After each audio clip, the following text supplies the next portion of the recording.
Yo, what's good?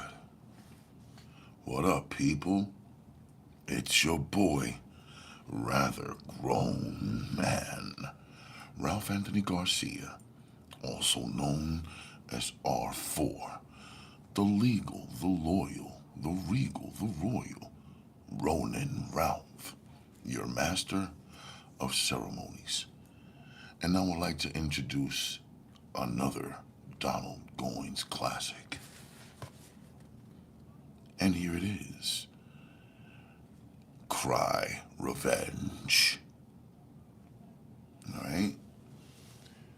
This is when he was writing as Al C. Clarke back in 1974. And now, big shout to all the people that makes this possible. That make this possible. 704 Liquor House. 704 Liquor House Talk Network. There we go. Sweet D. I've been a healer. Maria da Silva. J. Knox, SG CEO. Cynthia. Chadwick Rucker. Alasia Ross. Estanislava Cardona. Monster. Lost Roads. Keith Woods. Seas All the Time. K-Town. Trey Noel. Janie Pearson. Just Being Kiki. Toweedy. Sherelle 5150. Tequila Green. CJ. Mr. Light. J Bobo. Goose Jack. Desjuan Manuel. The Fort. Lady Rain. 808. Pretty Ricky 22. Desmond Thomas. Dario Carrington, Marcus Valentine, Kyla Easler and the Easler family, BLE 007, Michael Woodford, Pat Master OST, Anthony Leach, Calm, Nana James, Tama, Mr. Fulltime, Brian Latham, Mr. T, Child Logic and Friends, which include the Ranters Union and Demon Wolf 570. Now, as you already might know, we're going to be battling neighbors downstairs. Oh, yeah, I was waiting for this book. It says, Dre Smooth, welcome aboard, my dude. Now, without any further ado. 1, 2, 1, 2. All right. Let's get it.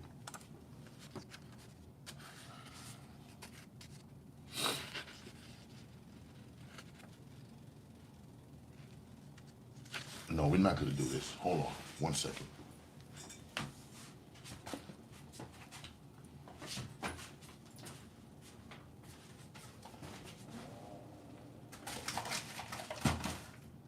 I'm not doing that. Stop.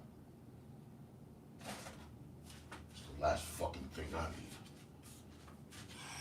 need. All right. Back to the show. Cry Revenge by Donald Goines. Please turn the mic up. I'm in this loud ass truck. Well, I can only do what I do right from here.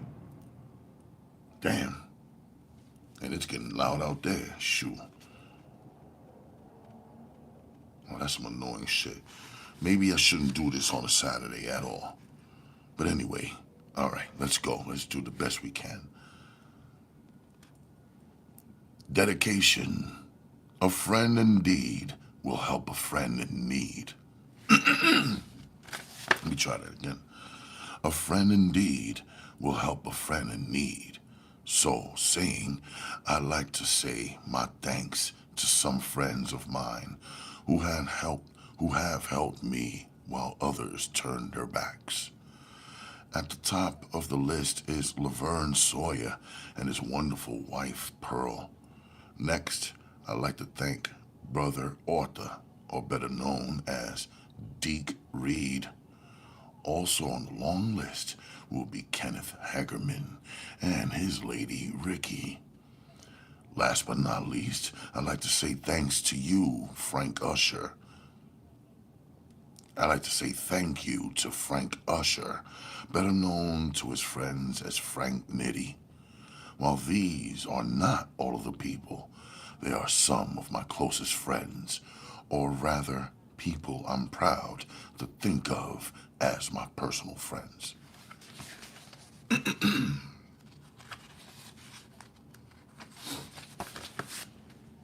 Chapter 1. In the backyard of the white frame house, in the backyard of the white frame house was sand, brown, light sand that blew in, brown, light sand that blew in from the distant desert. New Mexico was more desert than anything else, yet it still possessed a beauty that would be hard to find elsewhere. Curtis Carson Curtis Carson stood up and put his hands on his hips as he shook out the kinks in his back. He stared down at the dice that his friend Dan Lewis shook.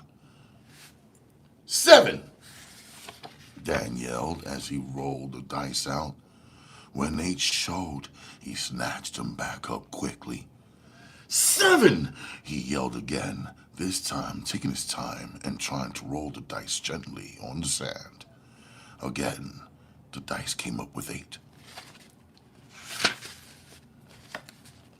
These motherfuckers ain't got nothing but... These motherfuckers ain't got nothing on them but 8s! Dan cursed loudly. Then he shook the dice slowly, holding them back near his ear. He grinned up at Curtis, who picked up the money he had after jumping 8. Now! Dan yelled. I want to see some fucking 7s on these mother hubbers. The 2 Mexican men kneeling in the dirt watched Dan closely as he shook the dice.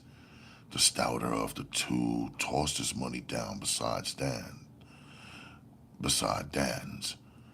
Okay, Mama, he said, drawing the words out. You're faded.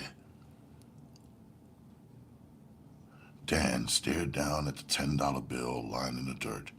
He grinned up at the men, revealing good teeth that needed some cleaning. Now that's the way I like to get my money on, with no problems. He took his time, then quickly released the dice. The dice hit the dirt and began to spin around like small tops. Before the dice could stop spinning, the Mexican who had faded the money reached over and snatched the dice up from the dirt. Goddamn, Danny, how many times we gotta go over it?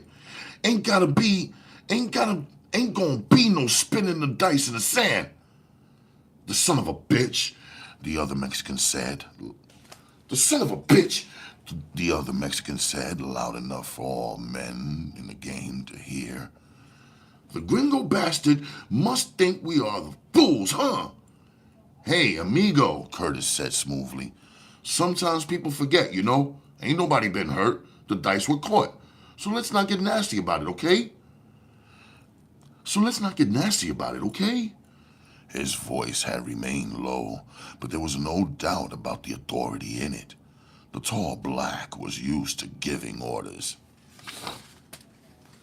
The slim Mexican who had spoken glanced up from his kneeling position. Hey, my man, how many times do we have to pull this dude's coat about trying to shoot that shot on us, huh? Curtis shrugged his wide shoulders. These things happen, Pedro. You're hip to it. The guy's used to firing the craps that way. So all at once, we want him to change his style of shooting, because you guys say he's getting slick. So the guy tries and changes his style of shooting, but at times he forgets, you know, and goes back to firing the craps the way he's used to shooting them. That's all it is. Pedro glared up at Curtis, but prudence warned him not to push it. He glanced around and caught his partner's eyes, then glanced down at the money in the pot. His actions were obvious to everybody in the game. Before the other Mexican could pick up his money up out of the dirt, could pick his money up out of the dirt, Dan picked up the dice and rolled them out. 7, baby! He yelled as the craps slowly rolled across the dirt. Before the heavy-set Mexican could follow his partner's directions, the dice had rolled out and stopped on a 7. Pedro let out a curse and glared angrily at the dice shooter.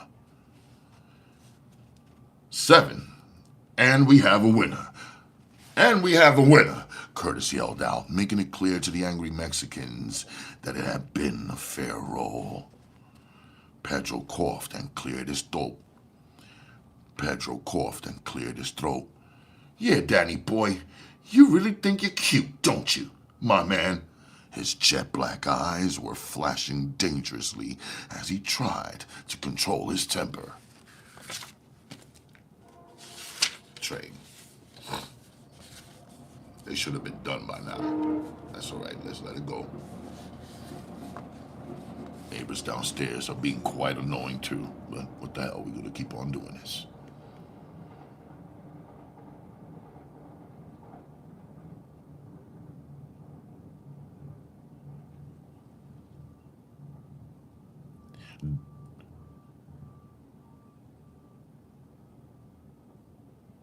Dan, a tall, slim, brown-skinned man in his early 20s, smiled coldly.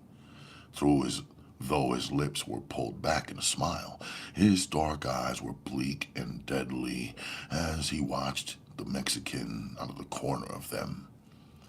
Hey, Pedro, he called out softly. What's the deal, man? You say I'm trying to be cute. I can't dig that, brother. I'm just trying to win some cash money. That's all, my man. Before Pedro could say anything, his partner punched him in the side with his elbow.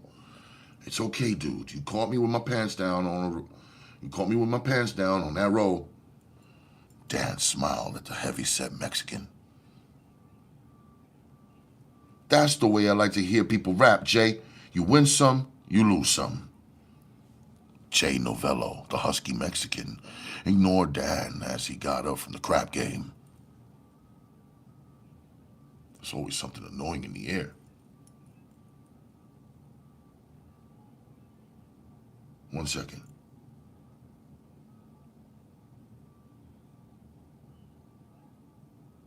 There's a lot of beeping.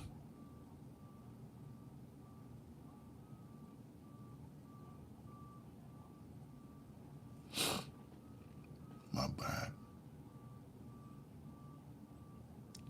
Dan, a tall, slim, brown-skinned man. Wait, I don't have to read that part. It's just too much. See, I'm trying to record this for a future, a future presentation. This is Ralph Reads Raw. As you might imagine, things are going to get raw here. Neighbors downstairs, outside, trucks beeping, sirens, elements. Finally.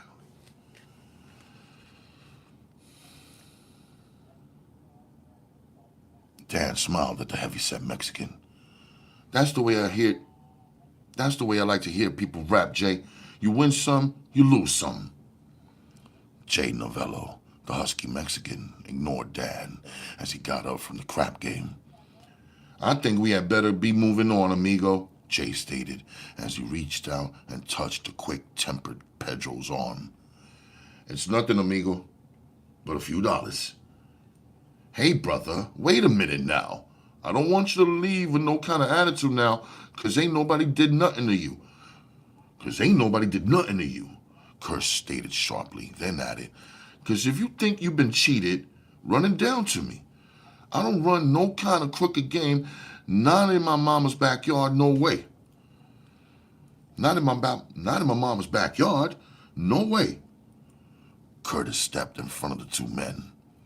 Now, if you got some kind of complaint, let's get it off your chest, and we can clear the air up right now.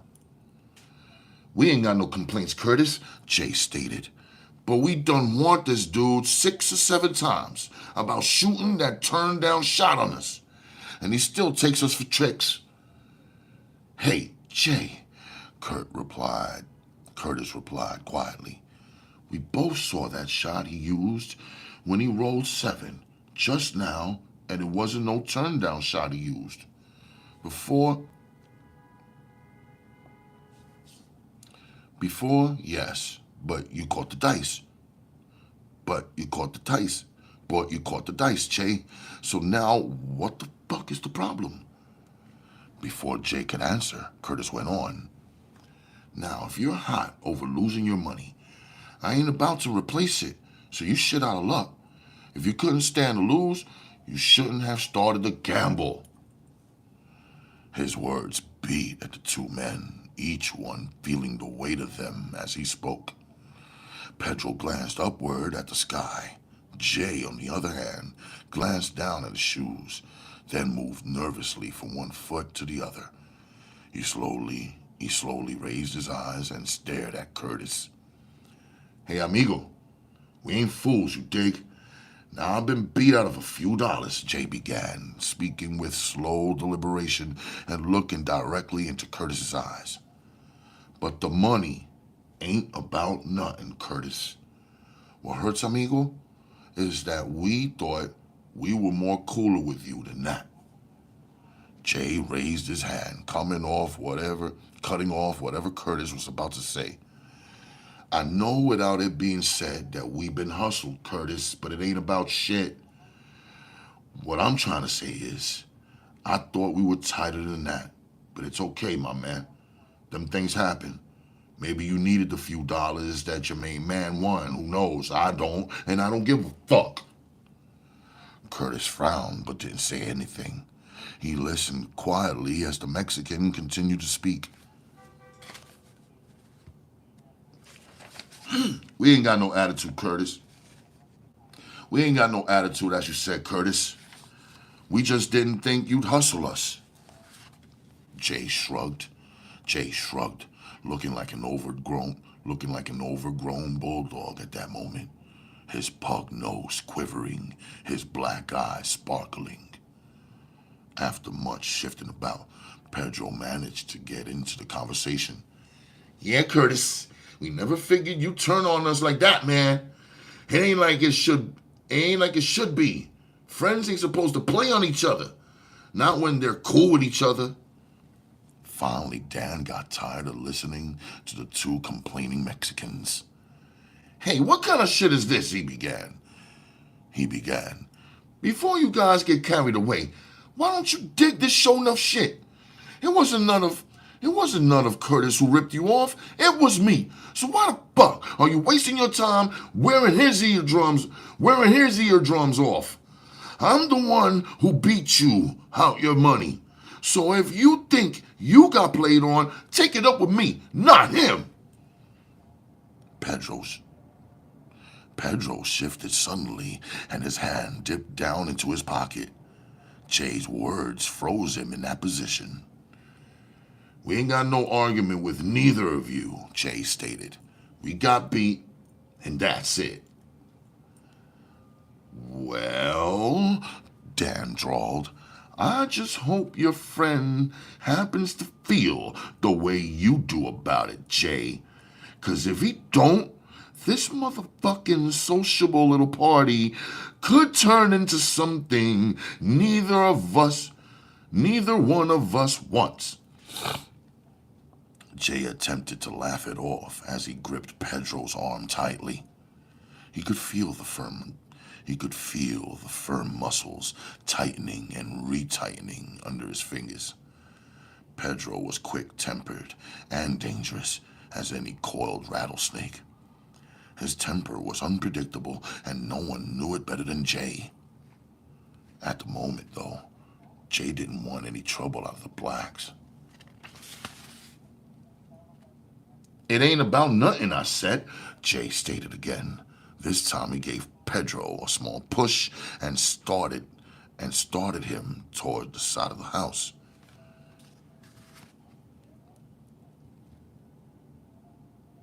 Pedro stopped and whirled on his heel. Hey, Curtis, I never thought you would sock it to me like that, man. Curtis folded his arms across his wide chest. No comprendo, Pedro, my man. I just don't know where you're coming from. But before we fall out over a little money,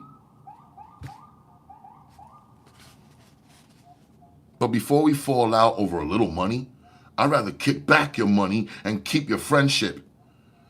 But Curtis didn't make any move towards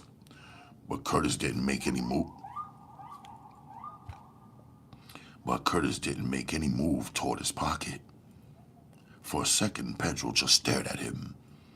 I just bet you will, he replied, his cold black eyes never leaving the face of the tall black man he spoke to. Suddenly, Curtis laughed, a cold, chilling sound without any mirth in it. Hey, my man, I'm going to pull your coat one more time, Pedro. Then you could take it any way you want to.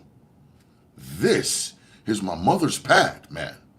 So I wouldn't start any shit around here. And I sure enough don't want any kind of trouble. So you should be able to understand that. Seeing that the shit was about to get deep again, Jay didn't waste any time. Oye, amigo, he said lightly as he took Pedro's arm and turned him back around. This time he didn't try.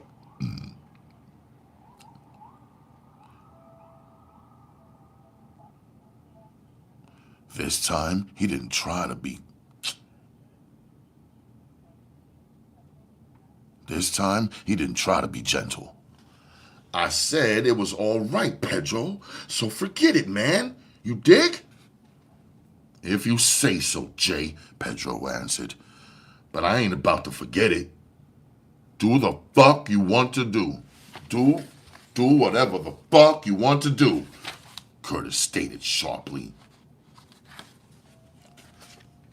Dan rubbed his chin as he watched the two Mexicans depart. You know, Kurt, we might have some trouble out of them spics, brother. Curtis shook his head. I doubt it. If it was one of the Fernandez brothers, I say yes. But our boy Pedro is a blowhard. He's quick-tempered as hell, but he also forgets shit. He won't even think about it this time tomorrow. You think he's gonna pull his brother's coat that we bumped his head? Dan inquired. Again, Curtis shrugged his wide shoulders. It's hard to say, Dan. Right now, his pride is hurt, so no telling. If he didn't think he was the smartest bastard in the world, it would be easy to figure him out.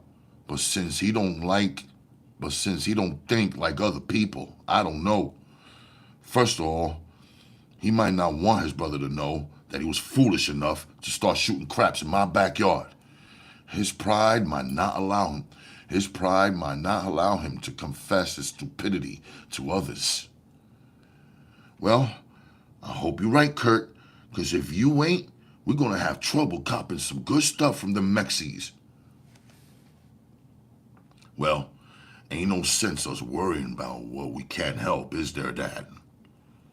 For an answer, Dan grinned, then slapped his partner on the back. Okay, Kurt, you know more about these Mexicans than I'll ever find out. Than I'll ever be able to find out. So I'll go along with your judgment. Good, Curtis replied. Now, let's get on into the pad and see what Mom has got together in that big pot she was cooking in. Curtis didn't wait for an answer as he led the way toward the back door. He pushed the screen door open and stepped in.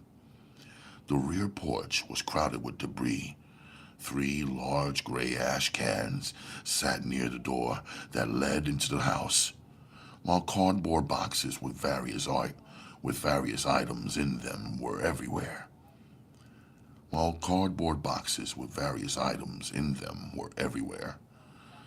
The rear porch was screened in so that people could sit there and enjoy the nights without fear of being eaten to death by insects.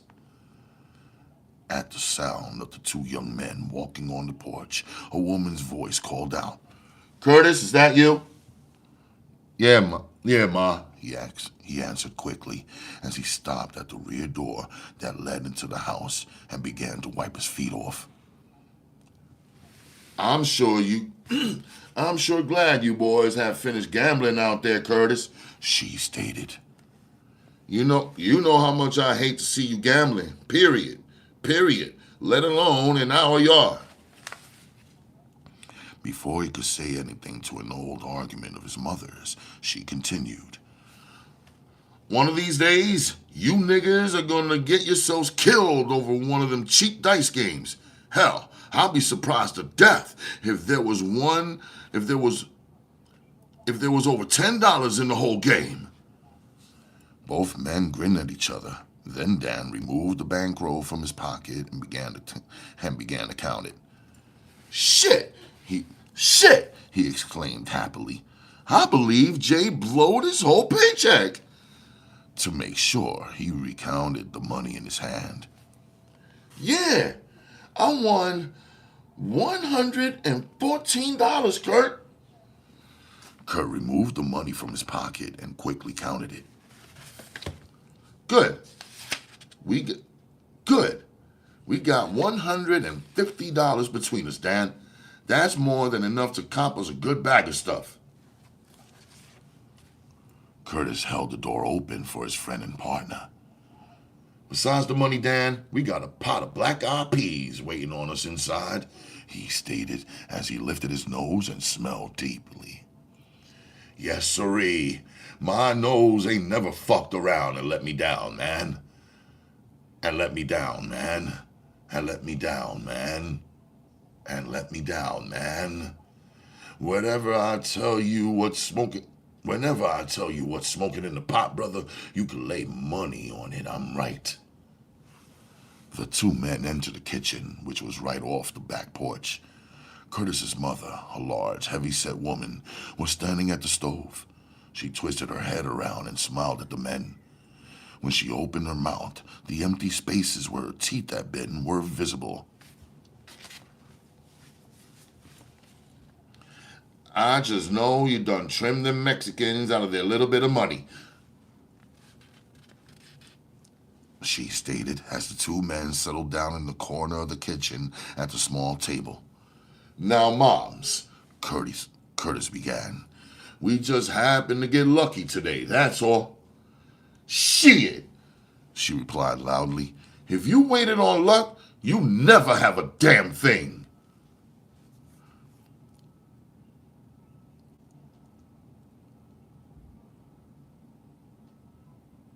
Mrs. Carson said seriously. Mrs. Carson said seriously as she waddled away from the stove and made her way across the floor to the white painted cabinet over the kitchen sink. She removed 2 dishes, carried them back, and set them down in front of the men. Her broad black face broke into a grin as she began to load their plates from a large bowl that had been sitting on the table. She went back to the stove and opened the oven, removed the cornbread pan, cut 2 large slices, and carried them back to put one on each man's plate. Finally, she bought them both large glasses of Kool-Aid and set them on the table. "Damn!" Dan exclaimed. I don't know how I'm ever going to get all this food down. Shit, Mama, if I ate at your house every day, I'd weigh over 500 pounds. Mother Carson loved to cook, and next to that, she loved to watch men eat. She prided herself on always having enough, no matter how many friends Curtis or his brother Billy brought home for dinner. Where's Billy at? Curtis inquired as his mother came back to the table, this time carrying some butter in a tray. Before answering, Mother Carson reached up and wiped the sweat off the red handkerchief. The red handkerchief she wore wrapped around her head. The bandana was filthy from long use, while the white apron she wore was almost spotless. Her features were average for a black housewife over 50. She was fat to an excess, revealing that she also loved her own cooking just as much as she liked seeing other people eat it. "I believe your brother is up to the center playing basketball," she answered in a voice that matched her size. Shit, Billy going to turn into a goddamn basketball one of these days," Curtis stated offhandedly.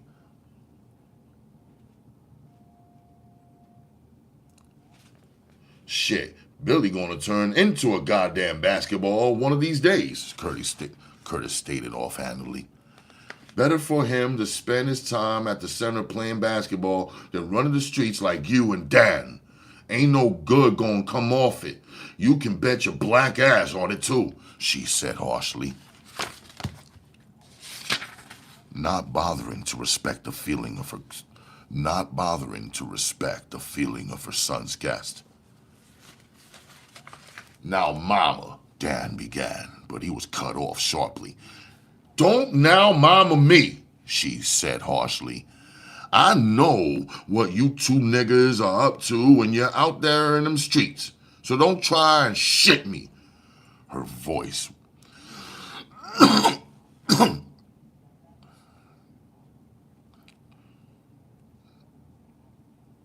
So don't try and shit me. So don't try and shit me. Her voice rose higher as she spoke until she was nearly shouting. "Mama," Curtis said softly, trying to change the subject. Now, we don't need to go into all that crap today, do we?" She just snorted, then got up from the table and made her way over to the cabinet.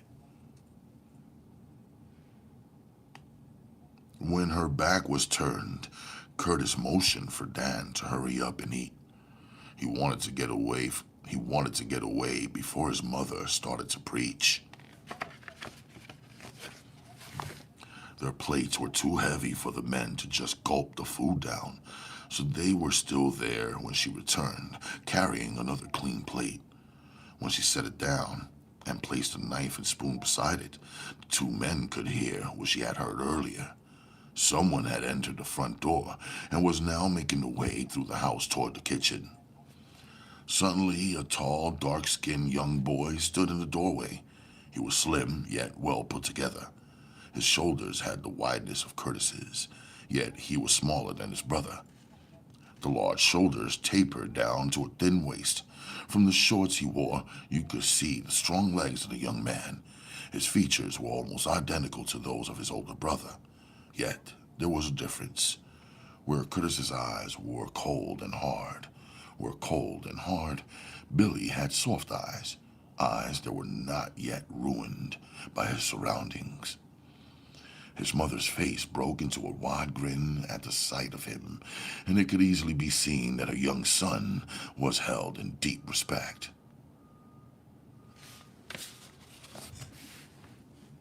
Billy nodded his head, then spoke up. "Now, Moms, we didn't do nothing today but practice, that's all." He nodded at his brother and Dan, not bothering to speak to either of the men.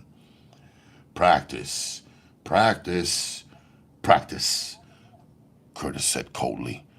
"Don't you ever get tired of firing that ball at the hoop, Billy?" "Nah, brother. I don't get any more tired than you do of running up and down the alleys searching for a crap game that you could cheat in," he drawled, not bothering to conceal the sarcasm in his voice.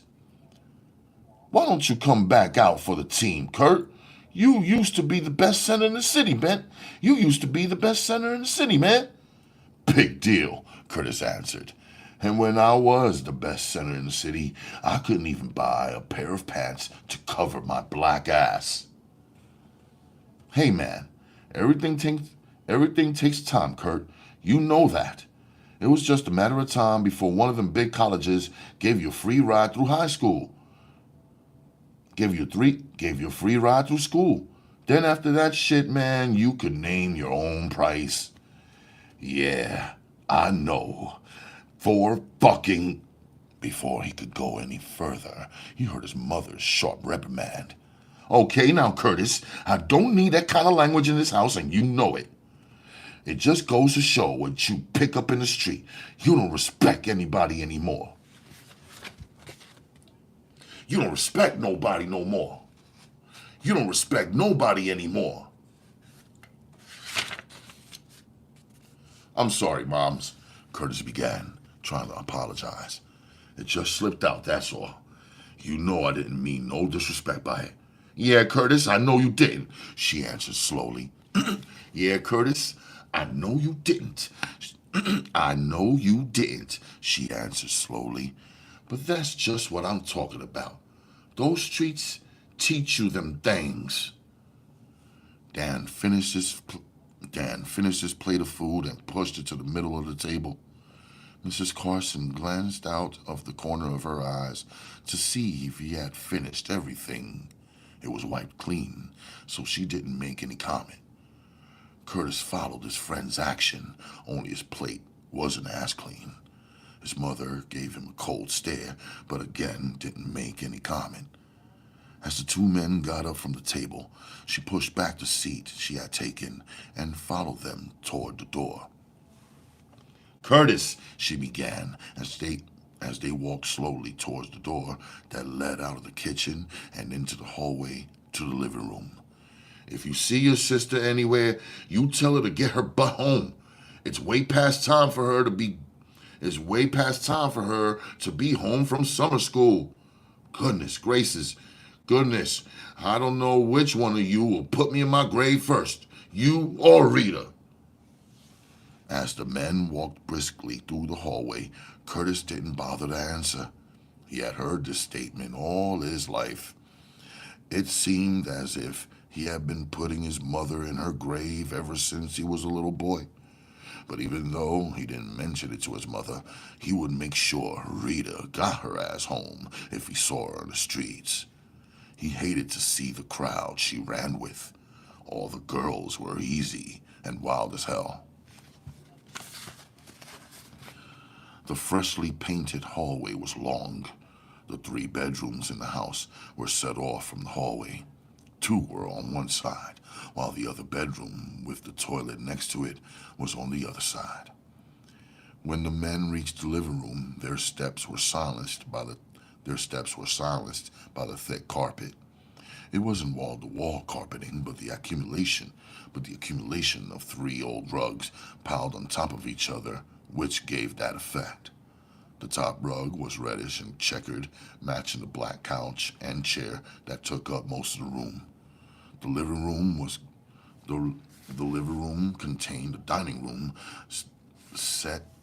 The living room contained a dining room set that no elderly woman would do without in the early 60s. It included a matching china cabinet where the good dishes were kept on display. Mother Carson followed the two men right to the front door. She even held it open as they went out. Now remember, Curtis, send your sister home if you see her, hear? Curtis glanced irritably at his mother. Then the feeling died as he saw the worried look on her face. She didn't really mean any harm, but she did get on his nerves with her constant nagging about the so-called dangers of the streets. Don't worry, Moms, Curtis replied, then leaned over and kissed her on the cheek. It was something he hadn't done for quite a few years, and he could see the surprise come into her eyes as he removed his arms from around her neck and stepped back. Just do like I said, Mama, and don't worry if you want. I'll go out of my way and find her and see to it that she gets her ass home.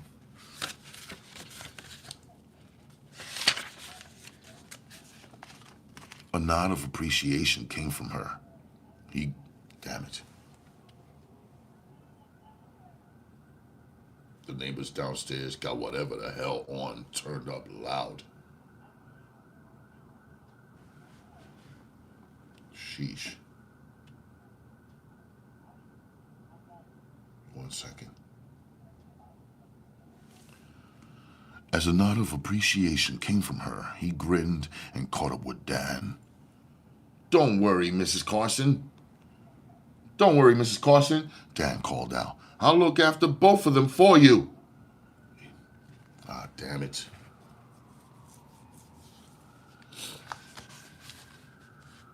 Gotta wait till that passes.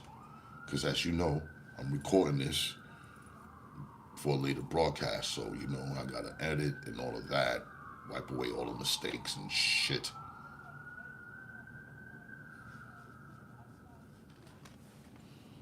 Don't worry, Mrs. Carson, Dan called out. I'll look after both of them for you. He laughed loudly and pounded Curtis on the back. Mrs. Carson stood in the doorway and watched the two men make their way down the street. She knew she shouldn't worry, but Curtis reminded her too much of her husband, and it was all too clear in her mind how he had died. As long as she lived, she would always believe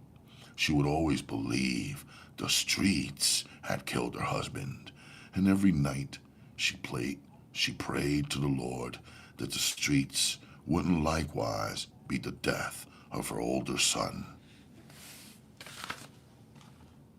Let me just pause for the cause, just because. Let me look at. Okay, I'm gonna read chapter 2, and then I'm gonna finish it out.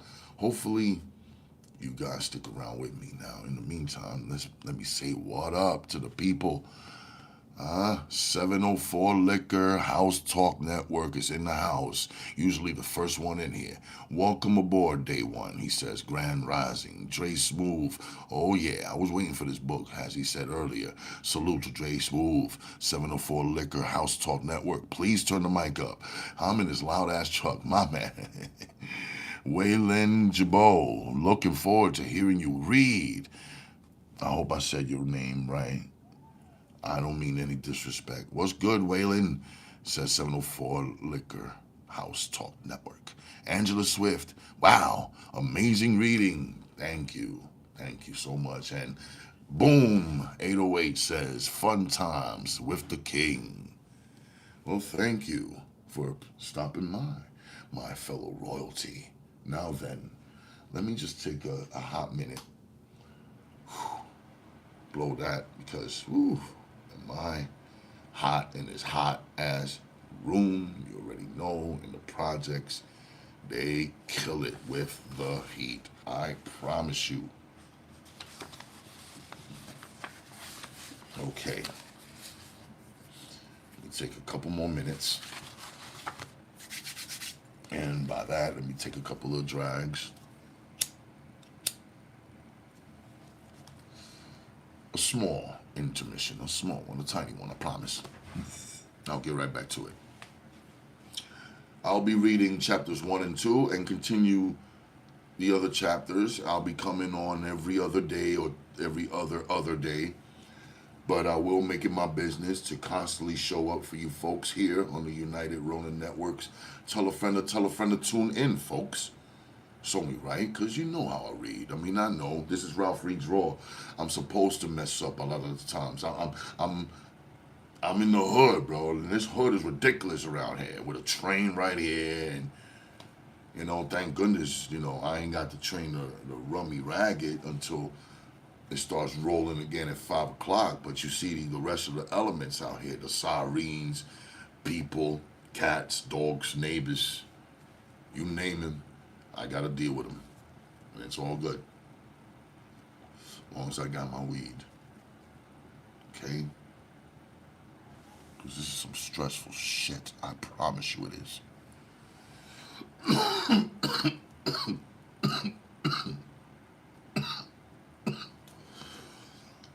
All right. Good weed.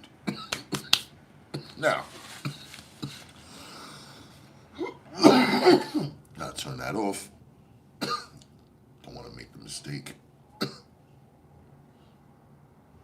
Okay. Because last time I had left the fan on and recorded that whole shit. So I'm hoping my noise cancellation works on this motherfucker here. Or noise reduction.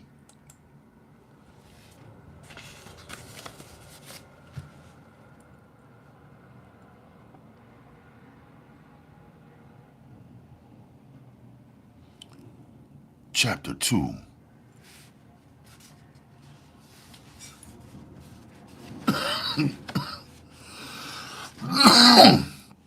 Dad and Curtis had to walk only 3 blocks before they were up on a set. The black-topped New Mexico street where they hung out consisted of 2 pool rooms and 4 bars, 2 bars on each side of the street. Soldiers staggered from one bar to the next on weekends as they sought the few good-looking whores who worked the bars and the street corner. Their first stop was a pool room where Curtis inquired about the whereabouts of Fat George, an old Mexican who was the largest dope dealer on their side of town. Not seeing Fat George's new Cadillac, Curtis knew it would take a while before George showed up.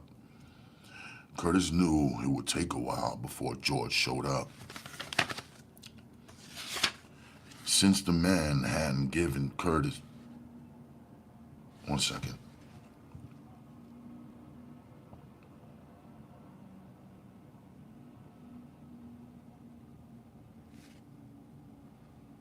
Since the man hadn't given Curtis any phone number when they had talked a few days ago, all he could do was wait and hope that the Mexican would show up sometime that evening.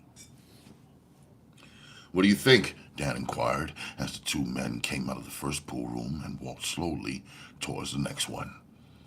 "What do I think about what?" Curtis asked vacantly, letting his thoughts wander. "About George, that's what. Do you think he's going to show up or what?" Dan asked, not letting the subject drop. His mind still wandering, Curtis gave a shrug, then he stopped suddenly in the street. I'll bet that silly little bitch is hanging out over at Dewdrop Inn." "Maybe," Dan replied. "Ain't but one way to find out for sure, though." Both men set off walking down the street. The Dewdrop Inn was a restaurant and bar, but it didn't sell whiskey, only beer and wine. The specialty being a large pitcher of draft beer that was the favorite of most of the customers. The age restriction was supposed to be 18 and up, but the owner, Joe, allowed the young girls in the neighborhood to come in. The boys were another case. If a dude couldn't show proof that he was 18, he wouldn't be allowed inside the place. Some boys who were really old enough to get in still had trouble if they didn't have their identification on them when Joe asked for it. The bar was located in the middle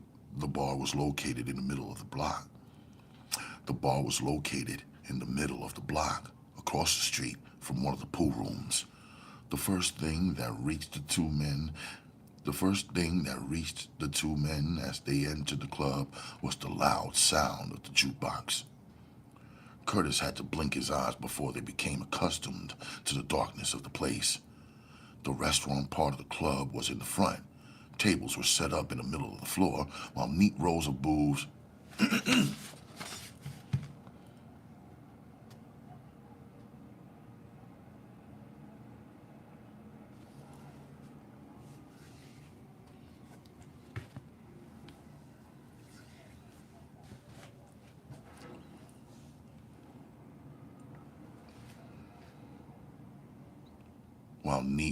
of booths were along the wall. To reach the club part, where the drinking and dancing went on, a customer had to walk to the rear of the club and enter through the back door. It was just one step down, and then you were in the club. Here, two booths. Here two booths lined the wall, while small tables filled the center of the club. There was no actual bar, only a large dance area in the middle of the floor. When a customer ordered a pitcher of beer, the waitress had to walk over to the window that opened into the kitchen. There was a woman standing there. There was a woman standing there whose only job was taking the orders from the three waitresses who stayed busy delivering the drinks to the tables.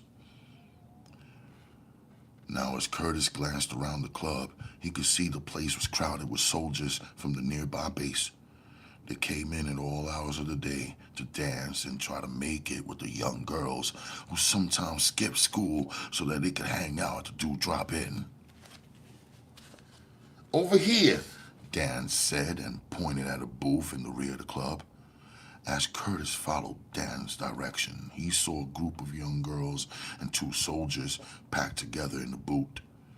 In the dimness of the club, it was hard to make them out, but as Curtis stared, he heard the high laughter of one of the girls. He heard the high laughter of one of the girls, and he knew then that he found Rita. There was no mistaking her loud laughter. No one laughed the same way she did. Curtis led the way towards the rear of the club. As they neared the booth, Rita saw her brother coming and began to get up from the table. Ordinarily, Curtis didn't interfere with what she did, so she was surprised to see him approach her. The owner of the club, Joe, watching from his private table next to the dance floor. He knew Curtis by sight, and he knew Curtis' sister was underage. The last thing he wanted was any kind of trouble out of some angry brother. Not over any young girl. It was too easy for him to lose his license, even though he paid off the police regularly. Before Rita and Curtis met, Joe was up and moving his huge bulk toward them. "Your mama's worried about you, Rita, so you better get on home and see what she wants." "Shit!" Rita exploded, revealing at once that she had too much to drink. "I ain't no child, Kurt, so I don't know why the hell you're going out of your way to run me down." At first, Curtis was surprised by her reply. Then anger welled up inside him. "Hey, sis, this is Kurt. Your big brother. Not one of these phony-ass niggas you mess around with down here. So don't give me any of your shit. I don't want to fucking hear it." "Well," she said, pouting, "I ain't in no hurry to go home, so you just run along and take care of whatever business you gotta take care of."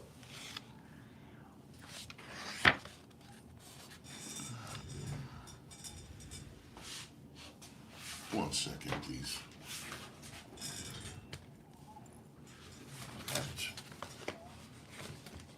One second. I'll be right back. I can't have my cat moaning and groaning all over the place. 1 second.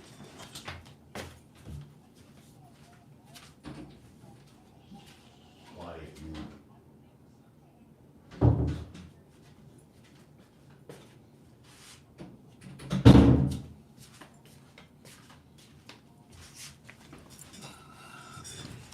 Now then, I'm back. Pardon me.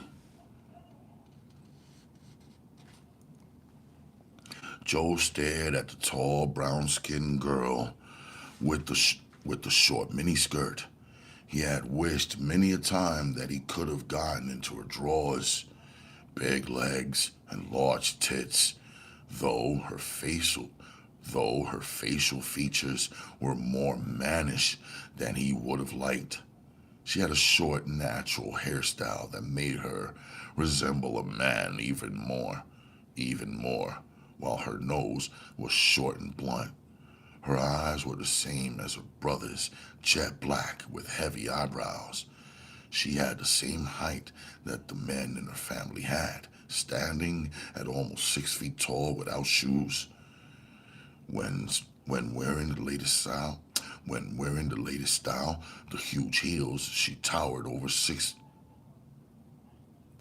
When wearing the latest style, the huge heels, she towered over 6 feet, and one could see she was still young and had some more growing to do. When she smiled, she revealed evenly spaced white teeth, but there was something cruel about her. It could be seen in her face, a caddish look. Yet many men would still think she was very lovely. Now, as she spoke, there was nothing lovely about her. Her lips were formed into a sneer. I ain't in no fucking hurry, Kurt, to go home and hear no fucking preaching, she said, putting her hands on her hips. Before Joe could interfere, Curtis's hand came up in a blur, and he slapped her viciously across the face. One of the soldiers jumped up from the table where he had been watching the two. You just hold on to that fucking You just hold on to that fucking seat, Joe warned. Curtis, I don't need that kind of shit in here, so you get your sister on out. But no more slaps, okay? Curtis stared coldly at the fat black man. At first, he wanted to give Joe a hard time, but quickly realized that the owner of the club was right.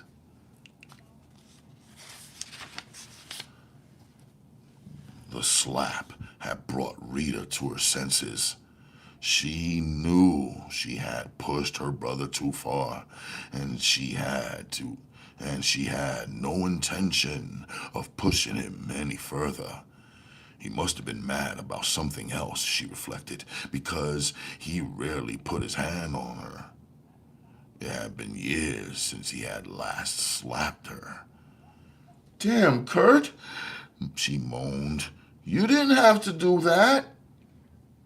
I I just don't want to hear any more of your smart lip. I just don't want to hear any of your smart lip, Rita, he said, beckoning toward the door. Now, let's get the hell out of here. Dan glared at the soldier, who still wanted to come to the girl's rescue. Not so much really to help her, but because she had drunk up so much of his beer, and he had hoped to get her in the nearest motel. Now she was being led away by her brother, so the money he had spent on her was all wasted. Dan stepped back and let Rita walk past him. He couldn't help but admire the large ass she had. With the miniskirt riding high on her hips, he got a good look at what he'd like to see. If she ever bent over, he reflected, she'd have to show her natural ass.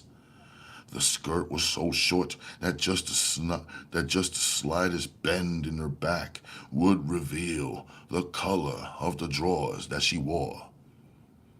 No one spoke until they were on the sidewalk in front of the Dewdrop Inn. It had been Curtis's plan to walk her home, but as they reached the street, the first thing he saw was Fat George pulling up in his late model Cadillac. Dan spotted him at the same time. Looks like we're running in luck. Dan stated. Rita, Curtis began. I want you to take your ass on home now. I ain't gonna follow you, but I mean for you to go there, you dig? He waited for a second, then added, I'll be home in about 15 minutes, so I want to see you when I get there. Now, you can act cute if you want. You can act cute if you want to and not go home, but whenever I find you, I'm gonna kick the living fucking shit out of you. You understand where I'm coming from? Nah, she answered harshly. I don't know where you're coming from, but I'll do what you say. She hesitated for a second, then added, Kurt, I don't know what's bugging you, bro, but I don't dig this shit out of yours coming down on me like I'm your whore or something. Well, that's too damn bad, he replied. But you ain't but 16, so if you give me any trouble, I'll personally see to it that Joe don't let you in his joint no more. The threat of being kept out of Joe's was enough to make her change her ways quickly.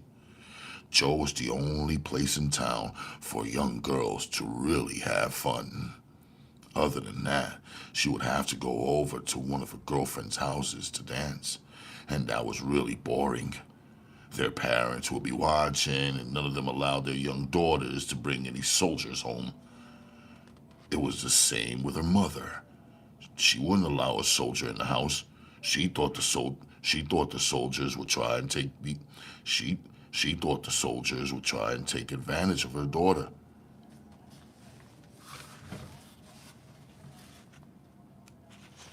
If there was one thing Rita didn't want, it was her brother telling her mother that she was with some soldiers.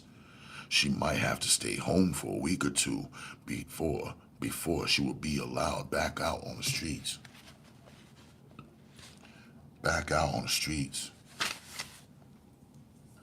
Aw, Kurt, she began, pleading openly. You and me ain't never had no misunderstanding that we couldn't rap about, bro. I'm sorry if I said anything out of the way back there, but I've been drinking a little too much beer, that's all. I got myself together now, so ain't we still cool with each other? She flashed him her most pleasing smile, showing the well-kept teeth that she was so proud of. Curtis had to smile in return. Don't worry, Rita. I ain't gonna do no tattletailing this time, just as long as you do like I said and take your fat ass home. Rita started walking in the direction of their house, waving back over her shoulder at her brother. Bring me a pop when you come home, she called back as she continued on her way. Trying not to be observed, Dan watched the young girl walk away. Her legs were bowed just enough to give her that real sexual look as she walked. Wide-legged, her young hips swayed smoothly with each long step she took. She's too young for you, Dad, Curtis stated as he caught the look on his partner's face. Hey, my man, you don't think I'd have any thoughts in that direction, would you? Shit, Kurt, I look at Rita as if she's my younger sister or something. Yeah, I just bet you do, Curtis replied slowly. From the way you were digging her ass, I'd hate to see what you would do to your own sister. Oh, man, Dan said, guilt all over his face. I'm sorry you think that way.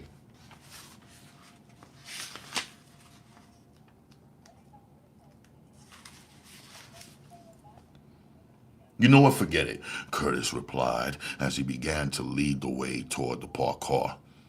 As they neared the Ford, a large, heavy-set Mexican came out of the bar and stopped on the sidewalk. He spoke jokingly with the people lounging in front of the club. What it is, Curtis stated as he neared the man. I hear you getting all the money in town, George. Fat George turned and smiled in his direction.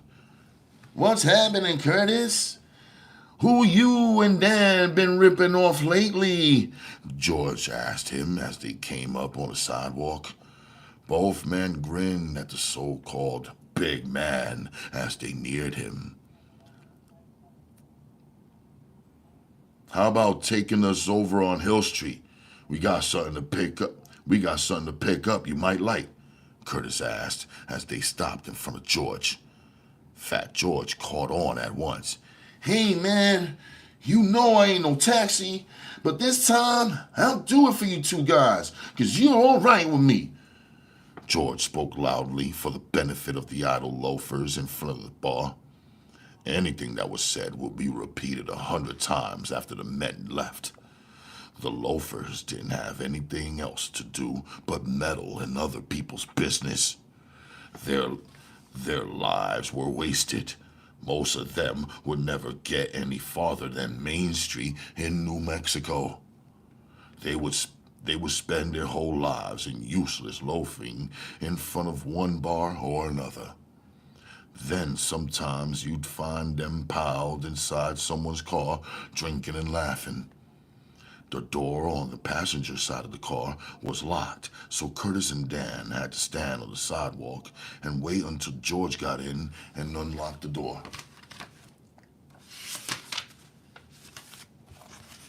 Before they pulled off, one of the loafers came away from the storefront and walked in front of the car. He came around to the driver's side. George let his window down quickly, removing the board expression that flashed across it. Yeah, Hip Daddy. Yeah, Hip Daddy, George said to the small black man who approached the car. What can I do for you, Holmes? Hey, George, I couldn't help but overhear what you said, so how about dropping me off near 9th Street? You're going right past there, you know, if you're taking Kurt and Dan up to Hill Street. Yeah, man, I can dig what you're saying, but if you heard what I said, you must not have heard the part I said about I ain't no fucking taxi, Holmes. You dig? I'm doing Curtis a favor, 'cause I want him to do something for me. But I ain't got no time to drop you off on 9th Street, Hip Daddy, George stated, then hit the button and ran his window back up before the man could say anything else. George spoke to the two men inside the car. I can't get over the nerve of some of these niggas, man. Look at that shit Hip Daddy is wearing. Them pants he got on are filthy. Now common sense should tell him that I don't want him in my ride with all that grease on his clothes, man. Shit, I'll never get it out of this white upholstery. I got. But if I was here to tell him the truth, Holmes, his feelings will be hurt, while I'll be in trouble if I was stupid enough to let him in my ride. Curtis had to agree with him. One look at the nasty overalls that Hip Daddy wore was enough to make George's point. The man looked as if he had been working on some cars in a garage somewhere. Dirt and oil were everywhere on the man's pants, but it hadn't stopped him from asking for a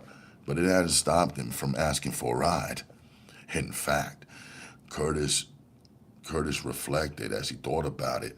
He doubted if the thought had even entered Hip Daddy's mind. Now what can I do for you guys? George inquired as he drove away from the curb. Curtis waited until he had turned the corner before asking, You know what I asked you about last week? You know what I asked you about last week, don't you, George? Yeah, I just forget how much it was. I can handle it, you dig? That ain't no problem. Now, what was it you wanted? Was it raw stuff? Or mixed dough? Which one? It don't make no difference to me, Holmes, which one you want. We got a bill 50, Dan said quickly, causing Curtis to flinch angrily. By the way, I'm the one adding Holmes. George let out a short laugh. Oh yeah, amigo, don't worry about it, okay? Old George ain't gonna give you no screwing. You ain't got to worry now, Holmes. Let's get down to facts. You guys are just getting started, right? He waited until Curtis had nodded his head in agreement, then continued. Okay, then, dig this, Kurt. You ain't got no milk sugar yet, have you? Again, he waited for the head shake. Okay, then. Listen, listen to me, Holmes, while I pull your coat to something, okay? If you ain't got the right bankroll, it's going to set you back trying to buy milk sugar to cut your dope with. George hesitated briefly, but George hesitated briefly, letting his words sink in.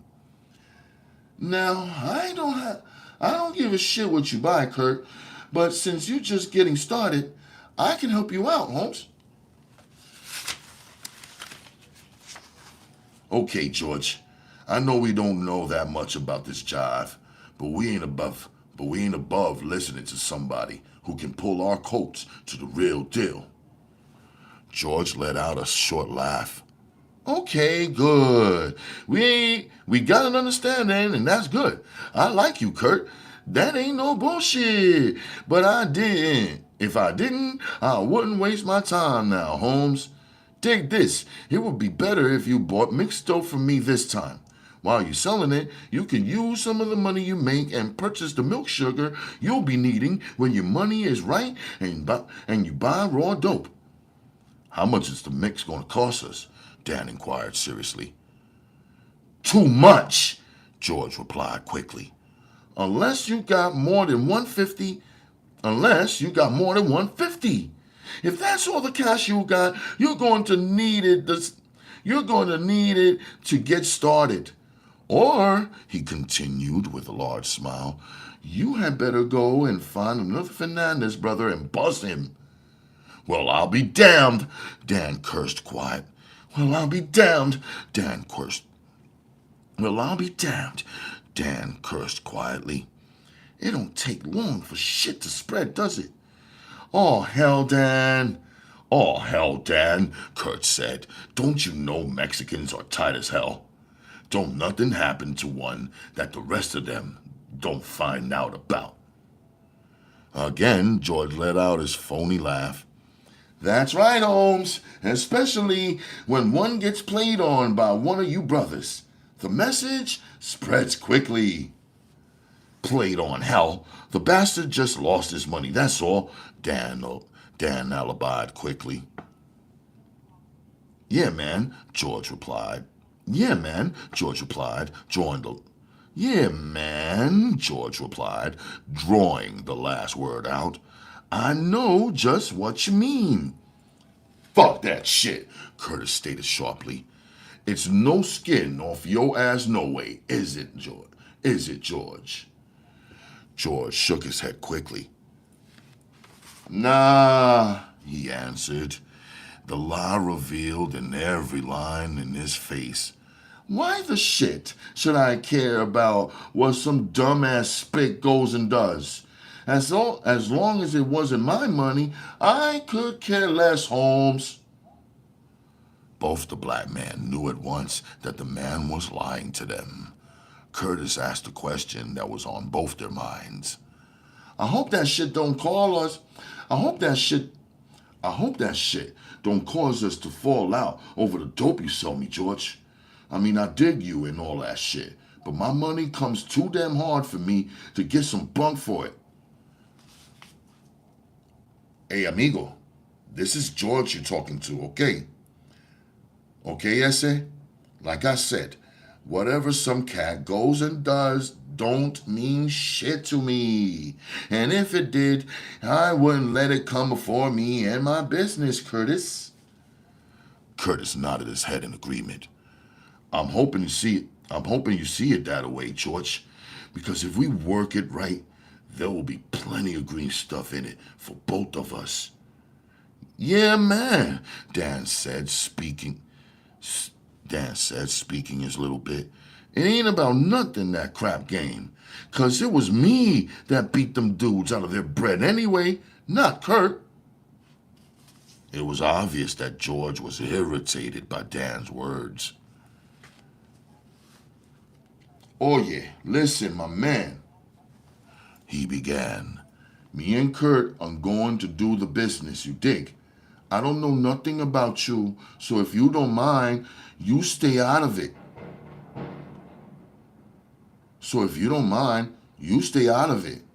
I know you were the one who rolled the dice, as well as I know that if Curtis had been back there, they would have took their money back.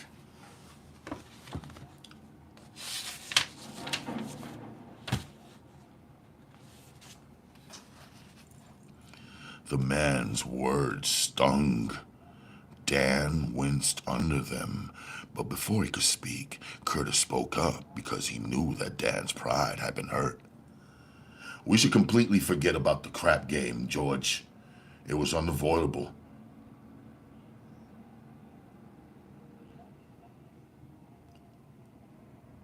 Oh my goodness. We should completely we should completely forget about the crap game, George. God, Lord. We should completely forget about the crap game, George. We should completely forget about the crap game, George. It was unavoidable. It was unavoidable. And I regret that it happened. Well, I don't, Dan yelled, continuing to keep the subject open. If the studs were out there, if the studs were out of their league playing, that was their problem, not mine. Hey, man, George said softly. The studs thought it was just a friendly game. They didn't know Curtis was in on the hustle. I mean, shooting craps in Curtis's backyard has always been the thing we have gone in for. After today, who knows? But I can promise you this, Essay. You won't ever pick up any more easy money like that. Shit, Curtis cursed. You guys just ain't going to let it drop, are you? He took out his cigarettes and quickly lit one. If you want me to, George, I'll make the guys' money right. I just want an end to it. George shrugged his fat shoulders. Forget it, man. It's over and done. Pedro needed a lesson, Holmes. Now maybe he'll believe he ain't the smartest guy in the world, let's say. You could say that again. You could say that again, Dan stated, then laughed sardonically. For some reason, Dan seemed to get on George's nerves. Every time he spoke, the fat man seemed to get aroused. You know, Kurt, it doesn't take...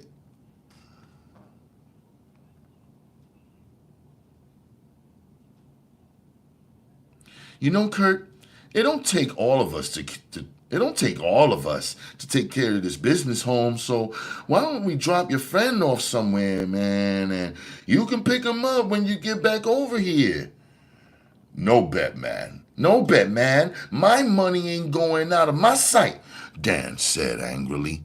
Hold it, Curtis said quickly. You realize what you're saying, Dan? His temper rose. George, stop at the corner and let Dad out. My mother stays about 5 blocks from here. If you want to, you can walk over there and wait until I get back with the stuff. If not, well, it's your decision. Before Curtis was finished speaking, George had pulled to the curb and parked. Dan glared angrily at the fat man. Hey, Kurt, let me talk to you privately for a second, huh? Hey, man, I ain't got all day. Either we take care of the business or pass it up to another motherfucking time. George. Hey, man, I ain't got all day, man. Either we take care of the business, Holmes, or we pass it up another fucking time, George stated. Curtis shook his head. It ain't necessary for all that shit, Dan. I know what's got to be done, so why go to all this bullshit? Curtis was trying to make his partner cool down. Fuck that shit, Kurt, Dan said boldly. This fat motherfucker think he's playing games with us, but it ain't about nothing, Kurt. We can cop some job any place. We ain't got to deal with this chili bean eating motherfucker. Hey, man, I ain't got all the names, George said slowly, his fat cheeks turning red. You'll be all them names and any more I want to call you fat ass motherfucker, Dan yelled as he opened the car door. Dan, Dan, Curtis yelled at his friend. Cool the fuck down a minute, man. This shit ain't about nothing. This shit ain't about nothing.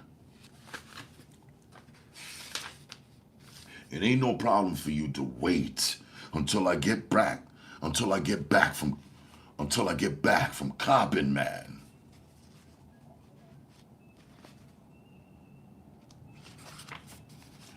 I ain't waiting nowhere, Carl. We began together and we'll finish together. If we're going to be real partners. The two men glared at each other. Then Curtis broke the short silence. Well, it don't make sense copping nowhere else, Dan. George got the best job in the city, so it ain't good business to go elsewhere. The fat motherfucker don't want to do no business with me, Kurt. Cause I trimmed them other bean-eating motherfucking spicks, man. So I ain't about to kiss his ass to get along with him, Dan stated loudly. Ain't nobody asked you to do nothing, Dan. All you got to do is give me your bread and wait until I get back. That's all. Dan shook his head stubbornly. Like I said before, Kurt, I ain't about to let my money get out of my sight. Now, if he wants to do business with us, he'll do it with the both of us, like he started out to do. Other than that, he could kiss my black ass. Dan slammed the car door and glanced back through the open window. It ain't nothing about you, Kurt. It's just that I don't like the way this fat motherfucker came down on us. Now, if you want to still go through with it yourself, that's up to you. Yeah, man, Curtis answered softly. I ain't changed my mind. George still got the best dope in town, and I want some of it. I want some of it. With slow deliberation, Dan spit on the hood of the car, then slowly extracted the bankroll from his pocket. His cold black eyes never left the face of the angry Mexican. He counted out the money, then pushed $75 back through the window. Here's your share of the money for tripping them two trick-ass Mexicans, Kurt. If you ever get some more dumbass wetbacks over your way, give me a ring, and I'll be glad to come over and relieve them stupid motherfuckers from their bankroll. As soon as he finished speaking, he again spit on top of the car's hood, making sure George saw him do it. George pulled away from the curb quickly, his cheeks a flaming red. He couldn't hide his anger, nor could he hide the fear that had gripped him. For a brief moment, he had known which way the angry Negro would go. Violence was one thing he wanted no part of, not when he might be on the receiving end. Not when he might be on the receiving end of it.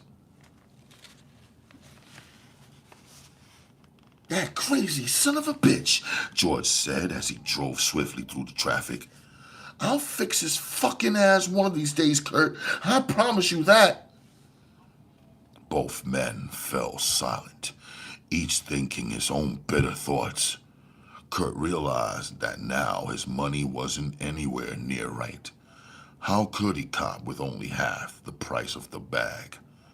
He came right to the point. Well, ain't no reason for me to beat around the bush, George, he began. You went and blew it for me. I need Dan's share of the money to make any bankroll right. When you went out of your way to arouse him, you blew it for me.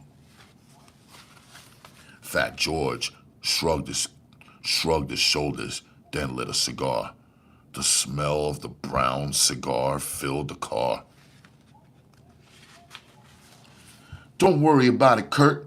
Like I said, Holmes, I always have liked you, so I always have liked you, so we can make it up whenever you cop again, ese.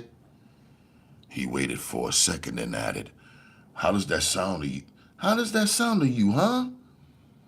For the first time since Dan got out of the car, Curtis sat back and relaxed. Things might work out even better now. Without a partner there without a partner there would be more money for him and less of a problem. Yeah, George, he replied, smiling briefly.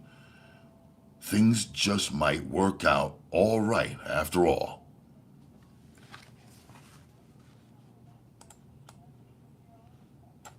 All right then, I'm done here. Okay,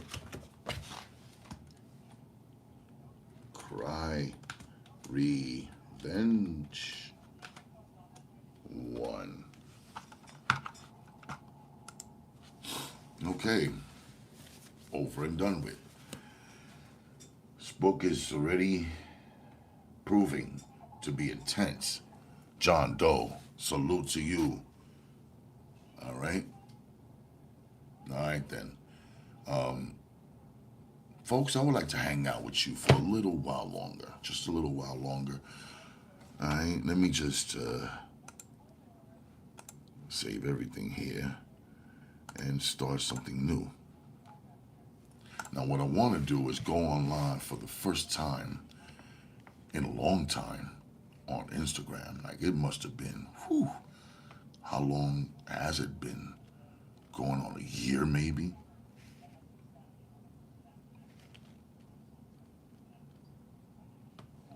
Okay, let me do this.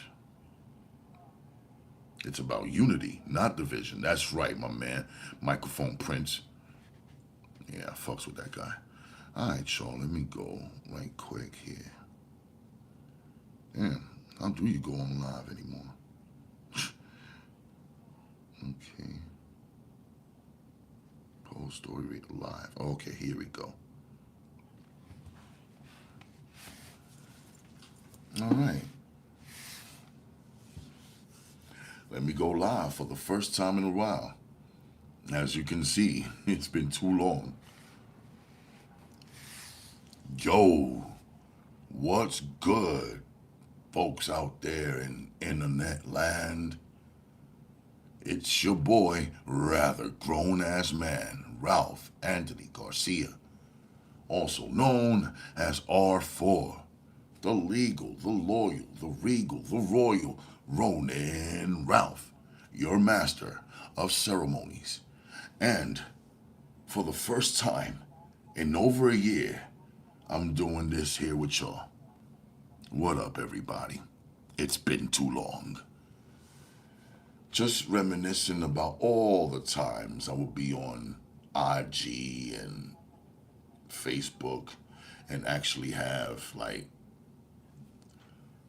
multicasts, you know, and basically go live on two different devices and shit like that. And that used to be fun in its day. And later I got discovered, I'll use the word discovered, right? Because one of the major players of a broadcast or a podcast, whatever you want to call it, I listen to all the time, which would be Star and them, you know. Those who are familiar with the Star Report, those who might be familiar with Chicago Inglewood on board. Salute, Mr. Norm. Peace. Yeah, Chicago in the house, showing much love always. We got North Carolina in the house as well. Florida, Central Islip. We got New England. Now, way back in the days, I would multicast, you know, and be on Twitter or all at the same time, you know, with 3 devices, just shooting my shit. And I got discovered by a guy who was one of the major players or major characters on the Star Report. You know, Kanowski is his name, and would call awesome crash out shit at all times. And of course, the comments will always say things like, yo, that white boy crazy. You know, true that. The white boy was nuts, you know, as some as some white boys you know are. You know what I mean? It's just no getting around that. And you know, lo and behold, he was listening to me on Twitter for whatever reason, you know. And I had followed him in all of this. I followed most of the folks that would be on the Star Report, like a Dana, like a Shampoo, and like a Number Nine. And you know, I also gotten to know other folks such as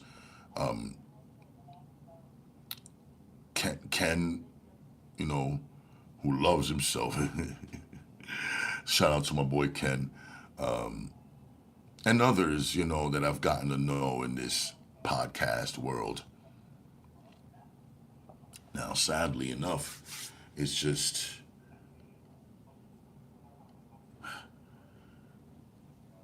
when you are discovered by such a big name in this podcasting game. I mean, let's call it what it is. Star Report has hundreds of thousands of listeners, so people do know who Kanowski is. And later on, I went to a show. What the hell? Ugh. Later on, I went onto his YouTube channel, and we shot the shit there. You know, I gave him a taste of what Ralph Reed's was even before anybody knew what Ralph Reed's was going to be, before I even knew what it was going to be. And there I was reading the I was reading the the speech from the Warriors movie.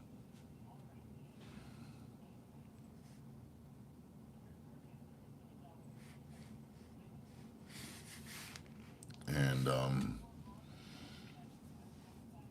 you know, it garnered some views, a good, respectable 500 views. Cool, I'm being seen. Hey, we like this guy's voice, they say, and stuff like that.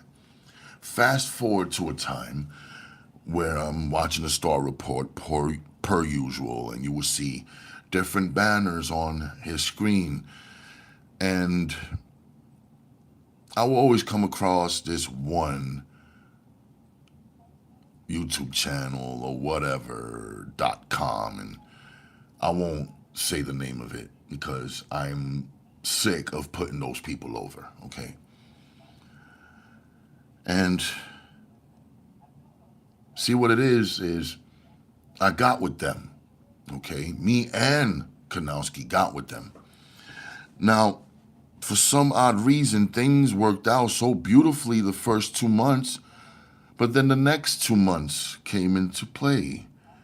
Now tell me why Duke, who was in charge of that other radio station, was always on some bitter shit, bro. Like, why the fuck is this fat bastard so miserable? Well, I'll tell you why. Because he saw that me and Kanowski will get. Donald Goines will be proud of your last reading. That was top shelf. Thank you. Appreciate it.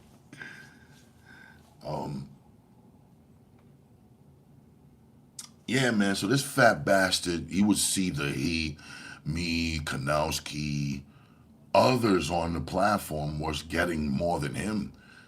People will call into the show and it would be like, "We're not here to talk to you. We're here to talk to the homegirl over here. We're talking to that homegirl over there. Oh no, let's talk to Ralph. We're here to talk with Ralph. But why don't you want to talk to me?" He'd say and be on some bitch shit. And there was a time that one of the callers was throwing a party, and I was supposed to meet up with the caller with, and I asked this fat bastard what the address was. He sends me to a whole different address. And when I get to the whole different address, luckily it was around my way in the Lower East Side at the time, so I had no problems walking to and fro. But imagine if I was coming from Jersey or Long Island or some crazy shit, and I was going to the wrong address, with this fat motherfucker laughing behind my back, maybe. Only for this fat fuck to turn around and say, yeah, she had canceled. It sounded weird to me because I spoke to Homegirl herself. And she says, yeah, I can't wait to see you. I'll be around your way, the Lower East Side. So I'm going to whatever address fat fuck sends me to, only for him to say, no, it's canceled, only for it to be the wrong address anyway, so I never got the right address. So when Homegirl called me later on, she was wondering what the hell happened. I'm like, I don't know. This fat fuck told me you were done. That you were canceled, that you canceled your joint. No, I couldn't possibly have had. So I knew shit was real. I knew something was off about this brother. And then, for some reason, Kanowski said some not very nice things about me, about the black folks that happen to be on the show. He identifies as black, so he's supposedly pissed, saying that Kanowski was calling us all kind of N-words and all kinds of shit. So I got at Kanowski. As soon as I hit him on the live, I cursed him out to holy hell. But then again, that's what I get for listening to this fat fuck, because I should have seen the red flags when he told me that one party was canceled. Now he's telling me Kanowski said all this shit about me. And of course, when you hear something like that, you're going to buck wild. You're just going to go fool. You are. How many times am I going to ever get called a nigga in my life? Fuck that. Yo, Kanowski, is it true what I heard? What you heard? You was calling me all kinds of niggas and spics and shit? No, was it? Yes, you were. You know, I guess I got too emotional, and yeah, that was, in retrospect, some real feminine, effete shit to do, man. Just coming off emotionally. Bro, I called them all kinds of honkies and white niggas and wiggers and, bruh. Just know this episode is going to have a yellow stamp, so I might need y'all to donate. But yeah, man, I got called all kinds of things, man. And he never did, though. See, that was the thing. I mean, after our arguments dialed down, and got cool again, he tried to sneak me with a left punch, while we was on the live. Hey, tell the truth. Tell the truth to the people that you're racist and shit. That's how he hit me. And I deserve that. You know what? I'm racist to a fault. Yes, I am. Because I can't have motherfuckers calling me a nigga without me calling them a honky right back. What else was I supposed to say? He put me in the corner. I'm going to fight myself out of it. And that's what you do when you're a podcaster. They're going to come from all directions, and you got to be ready. You got to be 10 toes down, ready to think on your feet. Now, lo and behold, fast forward to this chick who happens to be a big fan. Now, the lady was in her mid-50s or whatever the case may be. That was never a problem to me. But she kept on donating to the show in very high numbers. Me and this one guy made a show called Universe 25, right? And you could catch that on the United Ronin networks. You would have to be on the banned episode level to check that one out. But anyways, Universe 25 was or became the flagship show of that one channel over there. So, fat motherfucker, of course you're gonna know he's gonna be mad. Mad as fuck. But he wasn't saying no to the monies that were coming in. Each show we was garnering at least $500. Facts. 20 here. Because, they had this thing on the screen. Every time you donated, you were welcome to say whatever you wanted to say. So here they come. $50 from so-and-so, $20 from so-and-so, $10 from so-and-so, and so on. But this one particular lady kept hitting us with 10s, 20s, 50s, 10s, 20s, 50s, 100s. Every show, every time. And I'm like, wow, this is amazing. Ralph, I want to get you a computer. Really? Just out the blue like that? Yeah, I want to get you a computer. All right, I won't beat you in the head. It doesn't have to be a MacBook or anything. Well, get me the next best one. Well, let me get you the next best one, she say. Fine. So I copped a little Lenovo joint. It worked pretty well for a couple of years. I had given it to my daughter, and of course she got kids, so that's what happened to that. But homegirl, let's just call her Benny. We'll call her Benny, short for beneficial. Now, Benny would hit me up on the DM. Hi, this is me, the one that's been blessing your show. I'd like to bless you in your pocket now. And I'm like, all right, cool. This is my Cash App at RGMC2407. She was like, word, I got you. I'm going to send you your computer now. Sure enough, the next day I got that shit. Amazon status.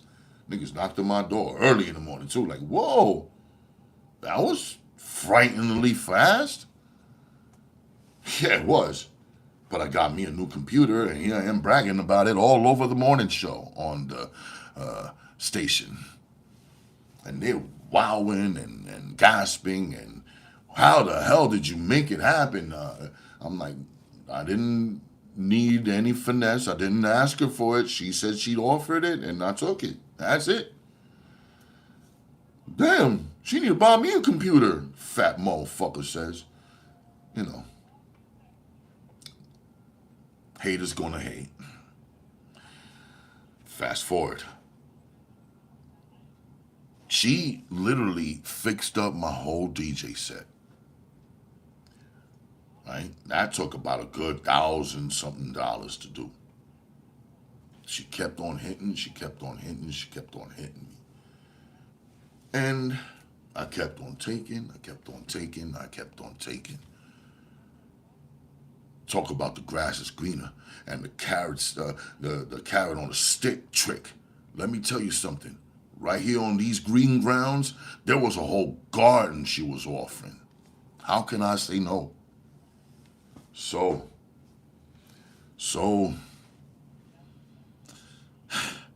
however, when things got bad over at the station and decided to leave, and this is because, homegirl had a problem with these folks, because when she started blessing me with dough and not them so much, suddenly she became a problem. Suddenly she's this piece of shit, she's a pussy, she's a hoe, she's a prostitute, she's all of this. And I'm like, I'm not gonna let you motherfuckers talk to her about it. I'm not gonna let you motherfuckers talk to her like that. Fuck you. You a fat bastard. You look like you don't work out at all.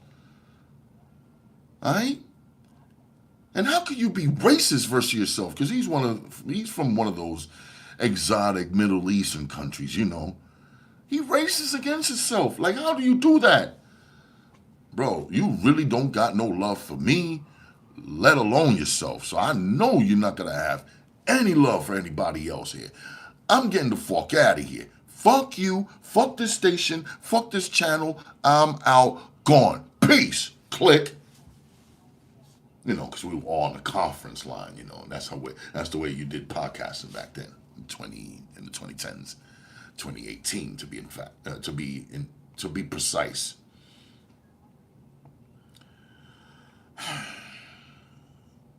He's busy cursing around on the air, cursing me out. Fuck this nigga. He left us.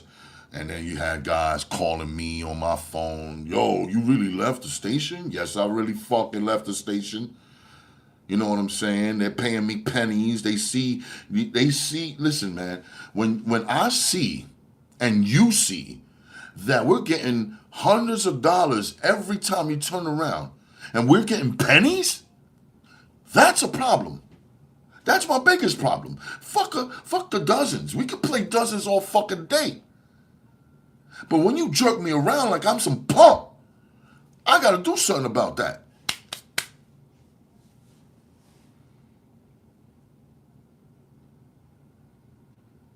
But then, you know, I started Ronin a couple of months later, including some of the folks that were previously on that little station over there. And, you know, we keep it pushing. We just kept it pushing.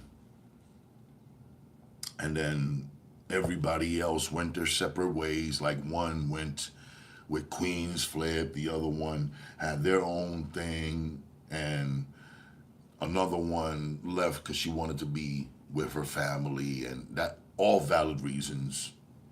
And one other guy just disappeared on us. Like, where did he go? So lifes. So here I am by my own self with a channel called the United Ronin Networks, as opposed to just network. Because if it would have been just me, I would have called it just that. But, you know, I kept it like that, the United Ronin Networks. I kept it that. So enter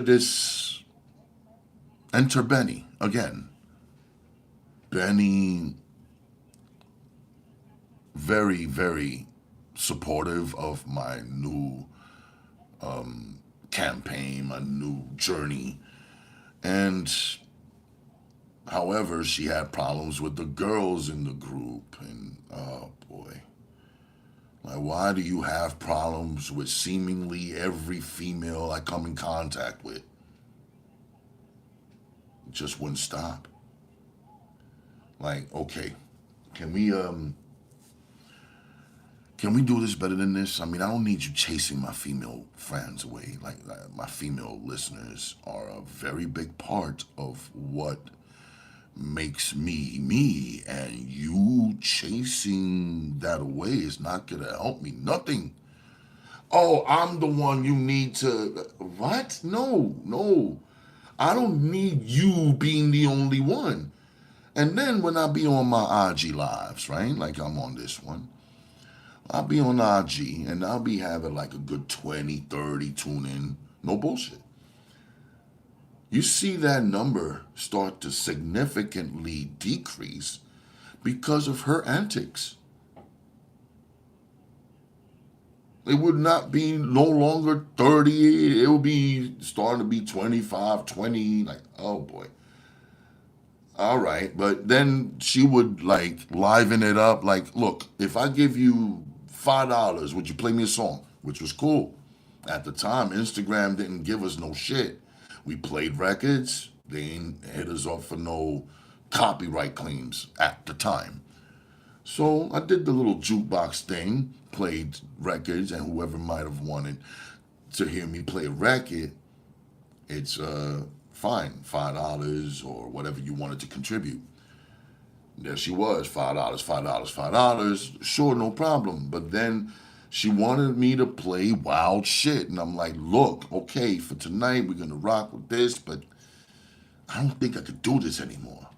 And then suddenly my at RGMC 2407 jukebox was dead. I couldn't do it anymore. And then what made it even more dead is when people they wasn't allowing you to play their records anymore. After whatever worked out in some court case that you can't play nobody's music on Instagram, or you have to say this doesn't belong to me copyright wise. Blah, say blah, blah. So jukebox was dead. But the constant gifts I started receiving, I was, and then when you started to tell me what to do on my channel, I'm like, yo, this was starting to weigh heavy on me. I'm starting to see the red flags. I'm starting to see my fan base wither away, mostly female at the time. Now I'm seeing 7, 8 dudes come on, like, whoa, what is this? Where the girls at? What happened to you women? It got bad, y'all. Like, she would actually go into these chicks' DMs and threaten them. That's what happened. She would email them. I know you're not talking to my man, bitch. So I put a stop to it. Okay, Benny, I got one thing to say to you, and that's all I'm going to say to you. I'm done. I don't want you sending me any more shit. I don't need it. I don't want it. Okay? Long story short, shit got weird. Suddenly, she's back cool with that other station. She's supporting them more than ever. Not that I give a fuck. But how petty can you possibly be to turn around and do that?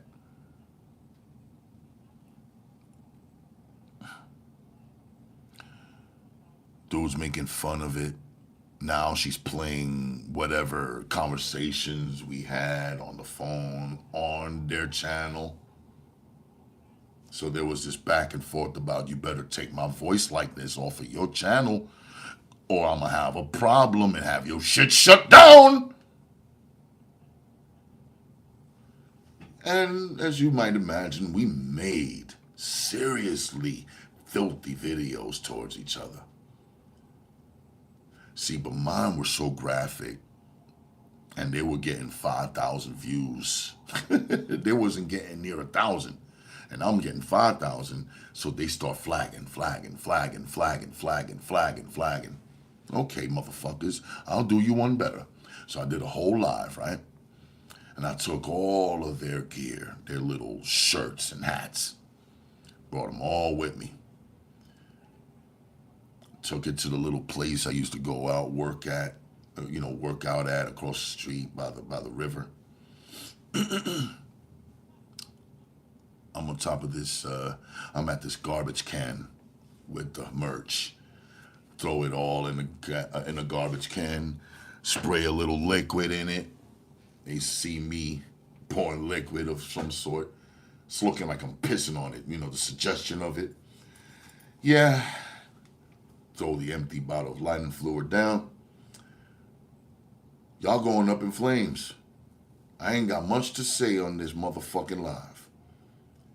But you will see what I'm saying. Drop the match. Whoosh.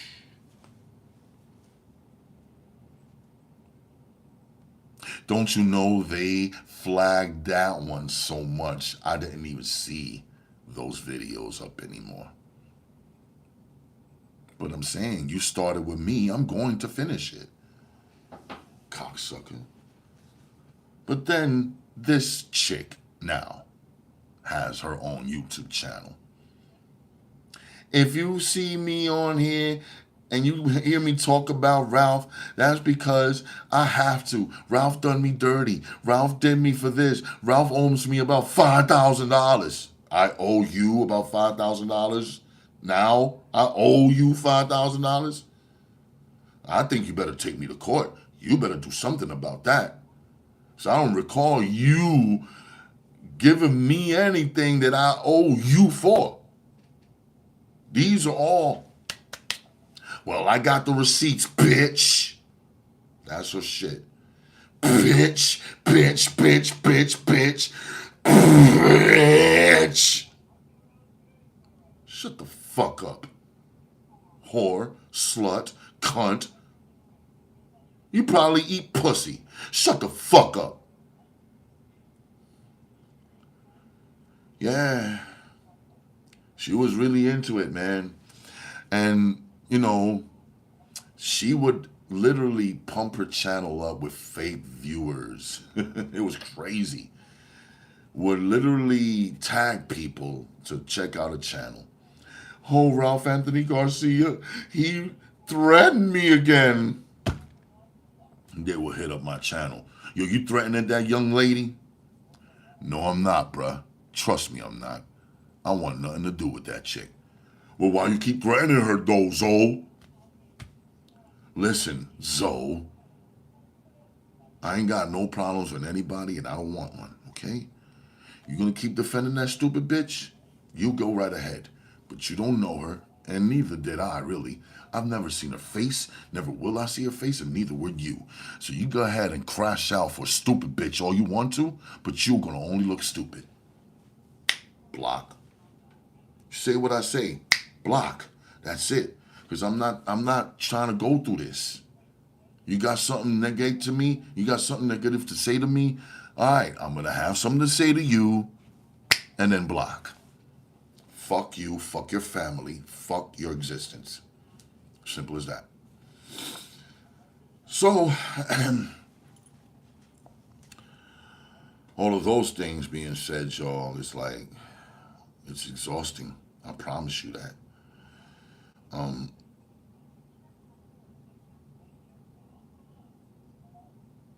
She would say shit like, if I come up missing, it's Ralph Anthony Garcia that did it. I'm like, damn, bro, this bitch will not get off my dick.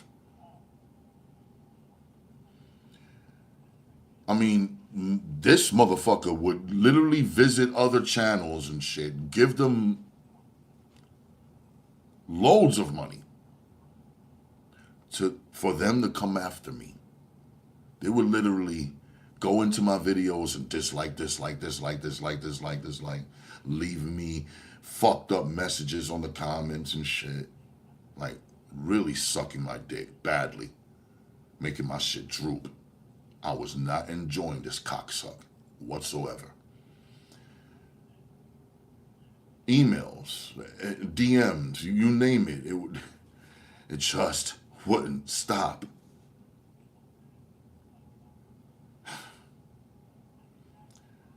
When I started to get one death threat too many, I took it to the cops. And the cops made me feel like shit. I felt like I wasted my time. Long story short there was a good cop, bad cop dynamic. Good cop would be like, we'll see what we can do to help you. And then the bad cop will be like, well, she sounds like a young lady who's... Yeah, she sounds like a young lady, but she's old as fuck. Okay? That's her first red flag. Second red flag includes her not ever showing her face. Always showing a likeness of some cartoon character or Betty Boop or whatever. Never her face. Never. And now come to find out she uses pictures of her dead sister because she's a fat bitch who can't get no play otherwise. So she's busy catfishing motherfuckers. Let's just say I left that precinct feeling like shit, knowing there wasn't going to do shit about it. Fine. So when I enter my when I open my mailbox and see something with my address on it and weirdness, like an empty package, why would you send empty packages to me? It was part of the reason why I had to move out where I was living at in the Lower East Side. I wasn't going to risk it. I was getting too many death threats. And when I saw that the fucking police wasn't going to do shit, what the fuck? What's it going to do? Kill somebody, then me go to jail? Or how about this? Me getting killed? How's that for a fucking twist?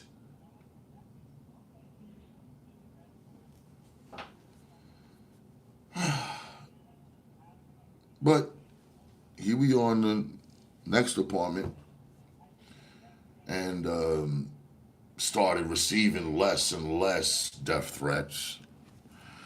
And a lot more folks started stepping to me on some friendly shit all of a sudden. Yo, this bitch is wicked. She's wild. I don't know how you did it. I had to block this bitch.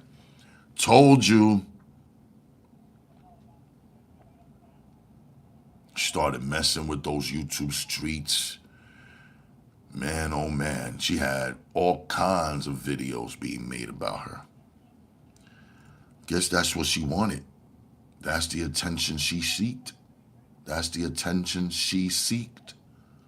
It was maddening business. How does a person do this all day long? I'm busy creating, you busy antagonizing people. And you wondered why I dropped you directly on your ass? I was at work a couple times and you knew work was a scarce situation at my time because of the things I was going through. Come on then. You're gonna interrupt me at my work? You're gonna call me at my job? And then my dumbass, like a female, I'm screaming to the top of my lungs at the stupid bitch who keeps calling me while I'm at my job. So rightfully, my job will be like, yo, you can't be doing this, son.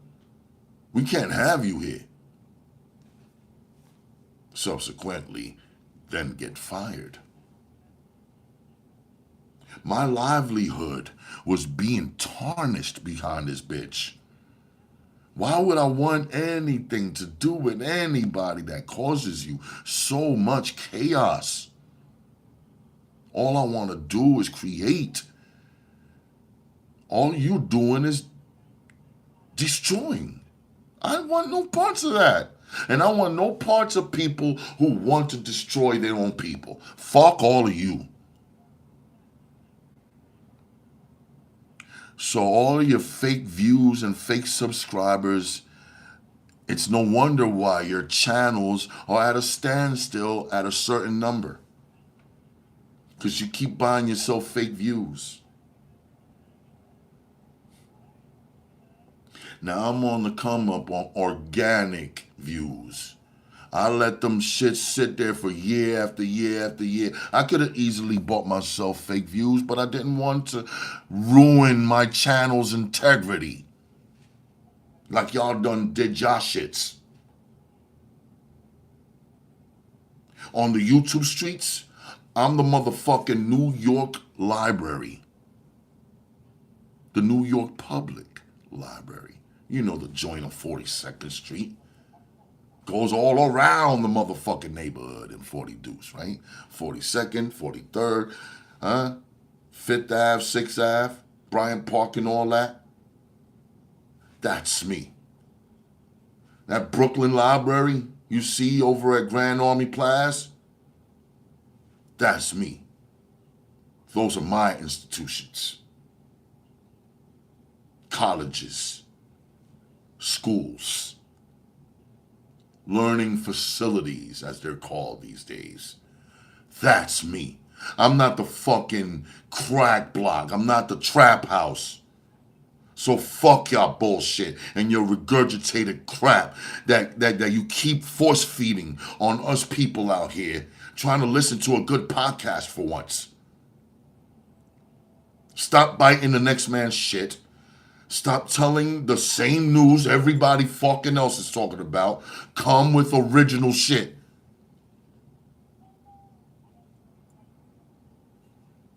And if you would literally go out of your way to try to defenestrate, to try to destroy your fellow man, then you ain't nothing lower than a beast. Then you're just a fucking beast. But you know what though? I like animals, so I'm not even gonna call you that. I'll call you a motherfucking devil. You spooky bastard. So to all of my opposition, I'm gonna close out this episode with this. Don't expect good things to happen when you ain't no good. Hold on to that one. Peace.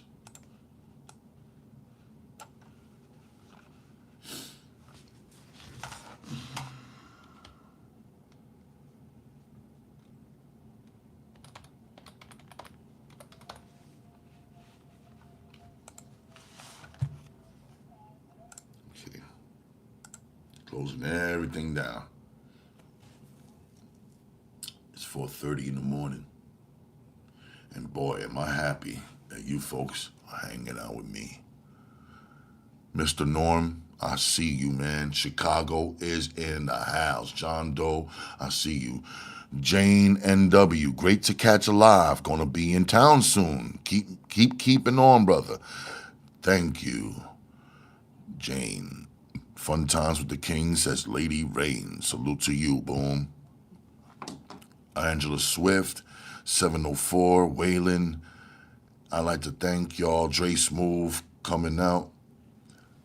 Thank y'all for being my friends. Chicago, California, Indiana, Texas, South and North Dakotas, Colorado. I see y'all out there. You know what I'm saying? Federal Way in Washington.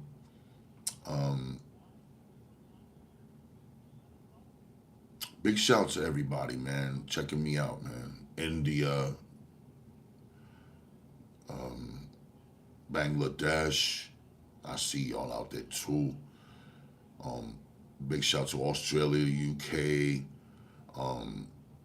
Canada, Newfoundland, and Nova Scotia primarily, and Montreal, all that way, you know, Quebec and all that.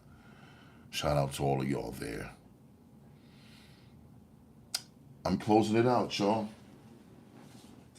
I'm gonna be lining up this spliff, close out the night for myself, and just continue the days in the morning. And I'll be back in a couple of days to continue this classic by Al C. Clarke, aka Donald Goines. So until then, my fellow sexy people, stay sexy. It becomes you. And I will see you next time on Ralph Reed's Raw. Take care.